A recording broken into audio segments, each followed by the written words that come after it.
నా పేరు అజిత అండి. మీ అమ్మమ్మ గారి పేరేంటి? వెంకట నరసమ్మ. ఓకే, ఏ ఇబ్బంది? మోకాలు నొప్పులండి. 10 years నుంచి ఇబ్బంది పడుతున్నారు. ఓకే, తర్వాత ఎవరికి చూపించారు? తర్వాత ఖమ్మంలో చూపించామండి, ఒక 2-3 హాస్పిటల్స్లో. తగ్గలేదు. విజయవాడలో విజయ శ్రీనివాసరావు గారిని కన్సల్ట్ అయ్యాము. ఓకే, రీసెంట్గానే తనకి సర్జరీ చేశారు. ఎన్ని రోజులు అయిందండి సర్జరీ చేసి? 1 month అవుతుందండి. ఓకే, అప్పుడు ఏమైనా భయపడ్డారా, టెన్షన్ పడ్డారా? సర్జరీ అంటే కొంచెం టెన్షన్ పడ్డా. కొంచెం ఫిజియోథెరపీ తర్వాత బాగుంది, ఇప్పుడు బాగా నడుస్తున్నారు. ఇప్పుడు నెల రోజుల నుంచి మీరు ఫిజియోథెరపీ చేయించుకుంటున్నారుగా? చేయించుకుంటున్నారు. ఎలా ఉంది అమ్మమ్మ గారికి ఫిజియోథెరపీకి ముందు, ఆపరేషన్కి ముందు, ఇప్పుడు ఫిజియోథెరపీ తర్వాత? ఇప్పుడు చాలా బెటర్ అండి. అప్పుడు తను చాలా ఇబ్బంది పడింది.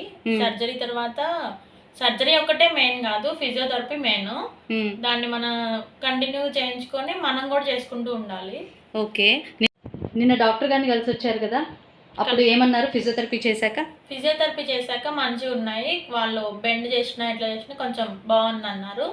బాగా చేస్తున్నారు ట్రీట్మెంట్ అని చెప్పారండి. సరే, అయితే ఎవరికైనా మోకాలు ఆపరేషన్ చేయించుకోవచ్చు అని మీరు ధైర్యంగా రికమెండ్ చేస్తారా? చేస్తామండి. ఓకే, థ్యాంక్ యూ అండి.